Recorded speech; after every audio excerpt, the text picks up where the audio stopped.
काय झालं रोहित? अंगठी का घालून घेतली नाहीस?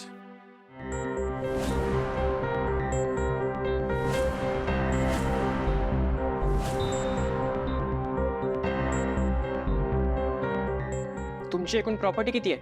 अहो रोहितराव, ही काय वेळ आहे का प्रॉपर्टी बद्दल बोलण्याची?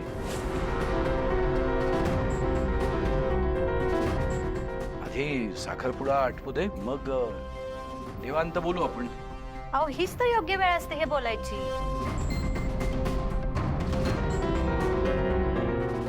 एकदा का गोष्टी घडून गेल्या की त्यानंतर मग तू कोण मी कोण असं म्हणतात माणसं.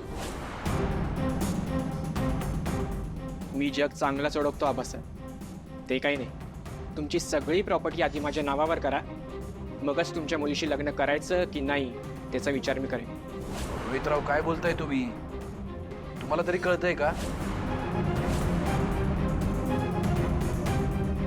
आत्ताचा प्रसंग काय आहे आणि तुम्ही अपेक्षा काय ठेवताय? काय काय झालंय तुम्हाला? का प्रॉपर्टी नावावर करून द्या म्हटलं म्हणून इतका राग आला? आणि तुमची जी खरी प्रॉपर्टी आहे ती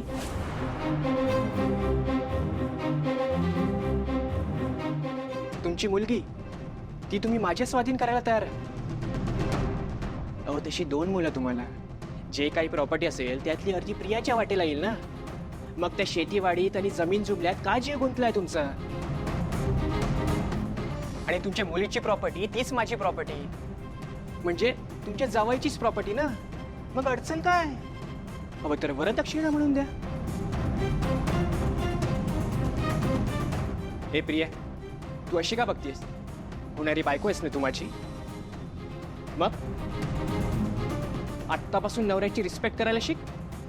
सांग ना तुझ्या बापाला की माझ्या होणाऱ्या नवऱ्याच्या नावावर सगळी प्रॉपर्टी करा. मग अशी तर खूप स्वप्न पाहत होतीस नवऱ्याबद्दल. त्यांनी अशी साथ दिली पाहिजे, त्यांनी तशी साथ दिली पाहिजे. मग तुझं पण काही कर्तव्य आहे की नाही? आता दे माझी साथ, बोल ना तू पण. हे बघा जावई बापू, अजून तुम्हाला मान देतोय तोपर्यंतच तुमचं तोंड आवरा. माझी मुलगी आहे ती. आजपर्यंत तिच्याशी या भाषेत कोणीही बोललं नाही.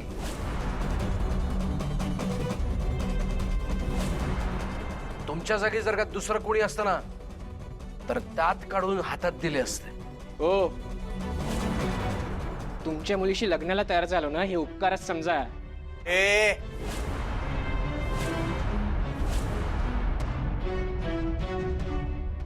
तशी तुमची मुलगी शोभतच नाही आमच्या घराण्याला बरं का.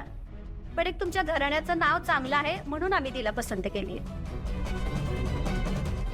आम्ही आमच्या मुलाच्या शिक्षणासाठी लाखो रुपये खर्च केलाय त्याच्यावर. आणि लग्नानंतर तर तो अमेरिकेला जाणारच आहे. त्याच्याबरोबर तीही जाईल ना, तुमची मुलगीही जाणार आहे. आणि मग एवढा थोडासा खर्च करण्यासाठी तुम्हाला काय बिघडतंय? मग तुमच्या मुलीसाठी तुम्ही एवढं का करू शकत नाही? हे बघा रोहितराव, प्रिया माझी एकुलती एक मुलगी आहे. तुमच्या नोकरीसाठी किंवा व्यवसायासाठी पैसे मागितले असतात ना तर मी सगळं तुमच्या नावावर करून टाकलं असतं. पण हे जे काय आहे ना, हा निव्वळ लोभ निर्माण झालाय तुमच्या मनात इस्टेटीबद्दल.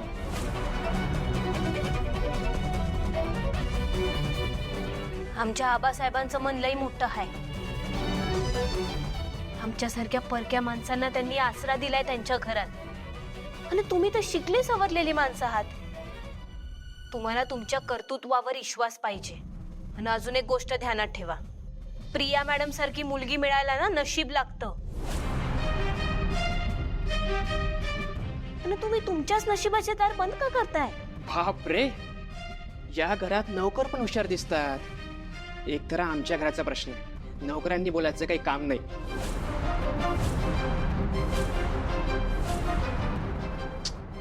पण तुझी चूक तरी काय म्हणा. या घरात नोकरांना पण मालकांसारखी वागणूक मिळते, बघितलंय मी. वय मिळते, कारण ही माणसं मनाने लई श्रीमंत आहेत. म्हणायचं असतं असं नुसतं. जर एवढी श्रीमंत आहेत तर तुझ्या मालकांना म्हणजे या सयाजीरावांना सांग ना, करा म्हणा त्यांच्या मुलीचं लग्न तुमच्या या नोकरासोबत.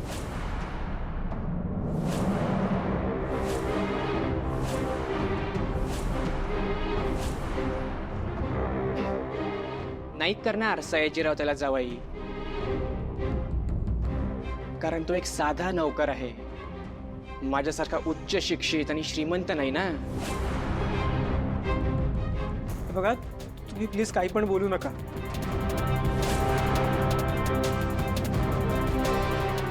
या मॅडम खरंच खूप चांगलं आहे. अशी मुलगी शोधून पण नाही सापडणार तुम्हाला. त्यांच्या रूपाने लक्ष्मी घरी येईल तुमच्या. तुम्ही प्लीज हा साखरपुडा उरकून घ्या. तुम्ही नशीबवान आहात की तुमचा साखरपुडा होतोय त्यांच्यासोबत. अच्छा, मग तूच कर ना तिच्याशी लग्न.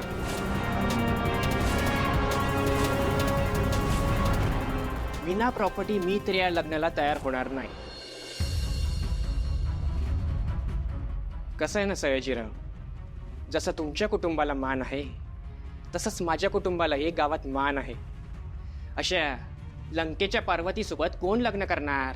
रोहित, तोंड सांभाळून बोल. माझी मुलगी आहे ती. मला वाटलं होतं तू चांगला मुलगा आहेस आणि तुझ्याशी हिचं लग्न झालं तर ती सुखी होईल, पण चुकीच होतं ते. अरे तू तर एक नंबरचा लोभी माणूस दिसतोयस. बरं झालं तुझं खरं रूप इतक्या लवकर कळलं ते. आणि जर तुला प्रिया पसंत नव्हती तर लग्न करायला तयार का झालास तू?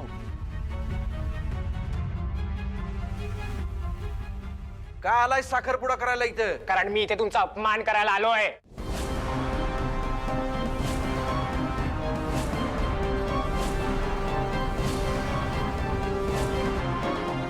मला माहित होतं की तुम्हाला तुमच्या मुलीसाठी स्थळ तर चांगलं हवंय, पण तुम्ही तुमची प्रॉपर्टी वाचवण्यासाठी तिला माझ्या गळ्यात बांधत आहात, माझा वापर करून घेत आहात, आणि हे मी होऊ देणार नव्हतो. ए, निघ इथून, निघ.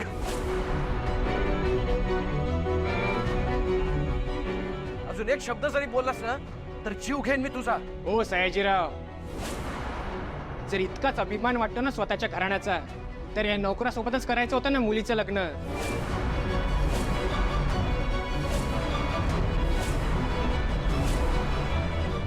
आमच्यासारख्या चांगल्या घराच्या माणसांना का फसवताय? मी माझ्या घराच्या सन्मानासाठी माझा जीव सुद्धा देऊ शकतो. तर प्रॉपर्टी काय चीज आहे रे? अरे एका मिनिटात सगळं तुझ्या नावावर करायला वेळ लागला नसता मला. पण तू माझ्या मुलीला नाकारलंयस, तिचा अपमान केलायस, आणि हे मी कधी सहन करणार नाही. या घरातून ताबडतोब चालता हो. एक अक्षर जरी बोललास ना तर तुझी खांडोळी करेन इथे. निघ, निघा.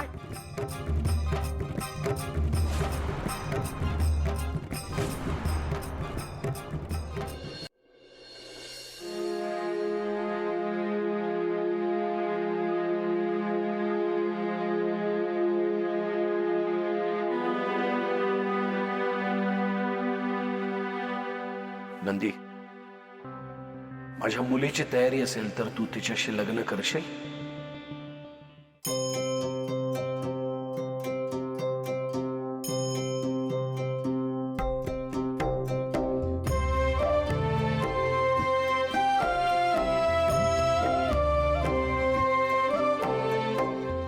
प्रिया, तुला हा नंदी पसंत आहे? तू त्याच्याशी लग्न करशील?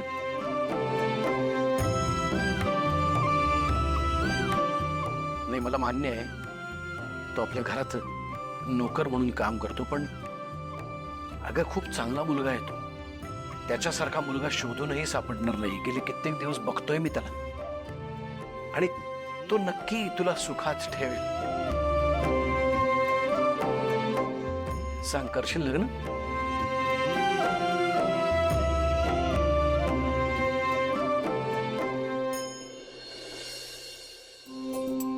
हो.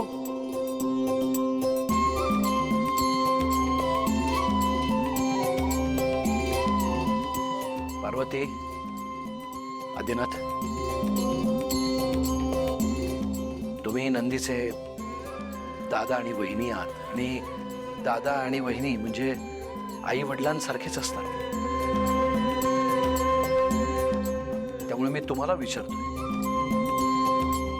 तुम्ही माझ्या मुलीला तुमची सून म्हणून स्वीकारायला तयार आहात?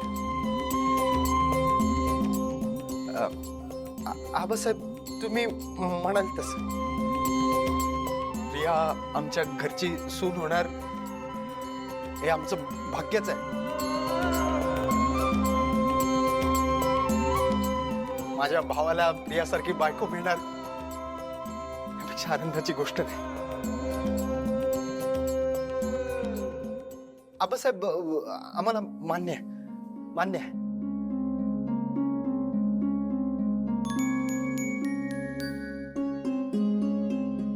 नंदी ये बस तिथे प्रियाच्या बाजूला.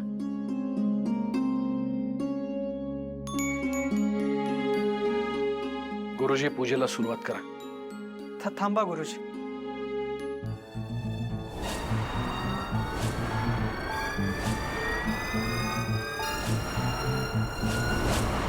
आबासाहेब, मी तयार आहे लग्नाला, पण त्याआधी मला तुम्हाला काहीतरी सांगायचं. प्रीत, नंदी, आता थांब.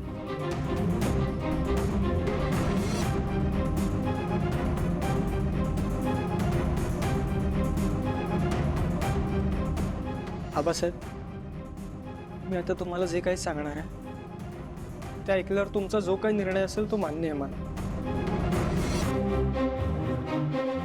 आबासाहेब, मी प्रिया मॅडमना आधीपासून ओळखतो.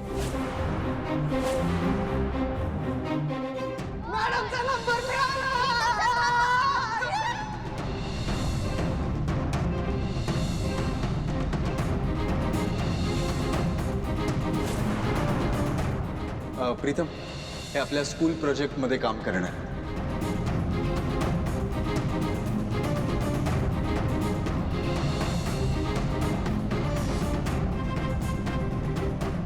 I love you Priya madam.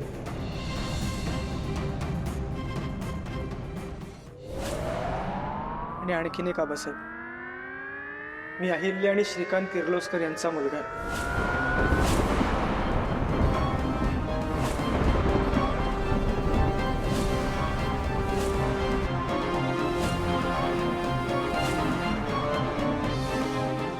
हो आबासाहेब.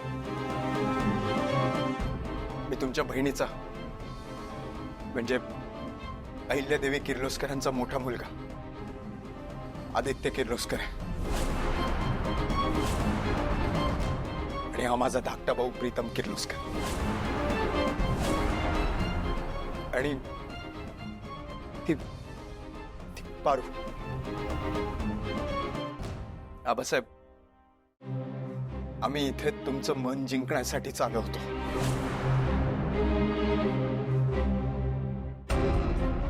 प्रिया आणि प्रीतमचं एकमेकांवर खूप प्रेम.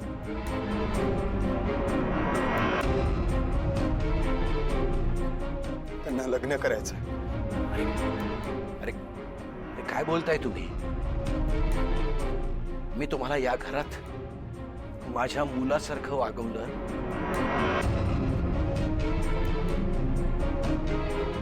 माझ्या मुलासारखं प्रेम केलं तुमच्यावर आणि तुम्ही असे वागलात माझ्याशी.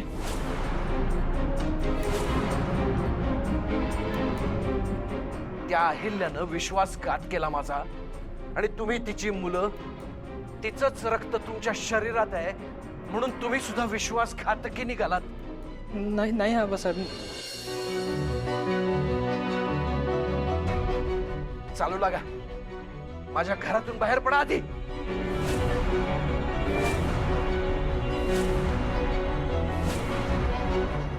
आबासाहेब, निघा. एकदा माझ्या घरातून निघा तुम्ही. आबा ऐकून घ्या. आबासाहेब, आबासाहेब, आबासाहेब एकदा ऐका. आबासाहेब, आबा ऐका ना आमचं हे बघा. घेऊन जा या दोघांना. पुन्हा माझ्या नजरेसमोर नाही आले पाहिजेत, नाही तर खून होईल माझ्या हातून.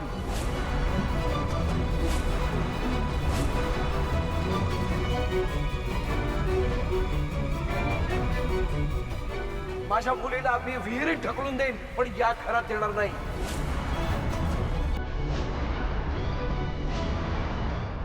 ठीक आहे?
हा काय कधी सांगितलेली मी गाडी अजून नाही पोचली.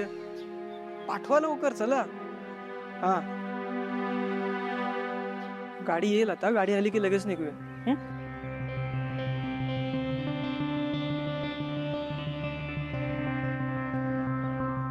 तुम्ही असं का बघताय माझ्याकडे? हे बघा, संपलंय सगळं. Game over. Back to pavilion.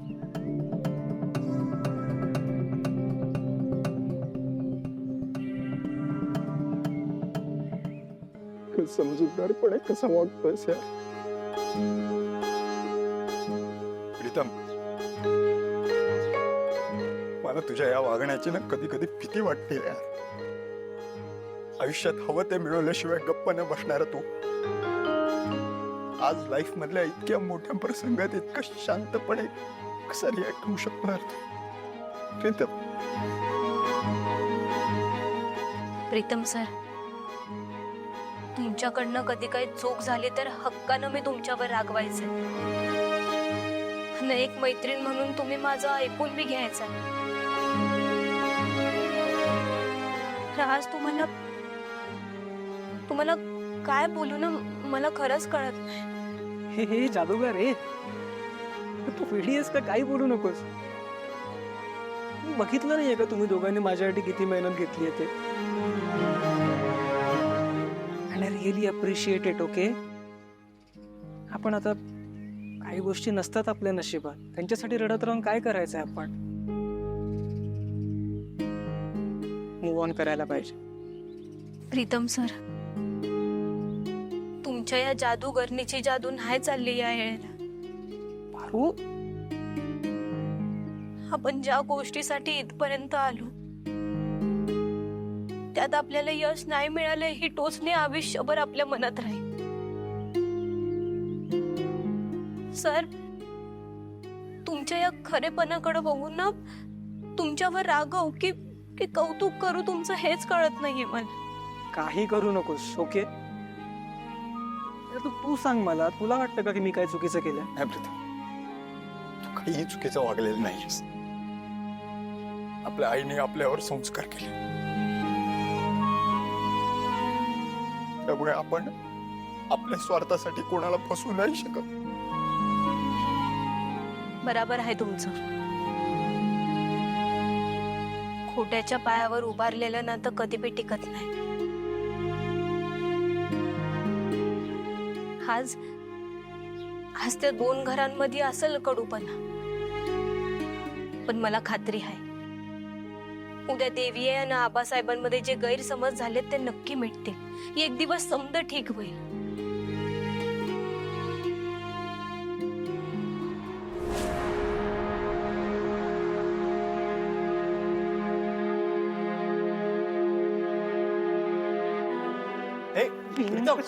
माझ्यासमोर उभं राहायची हा?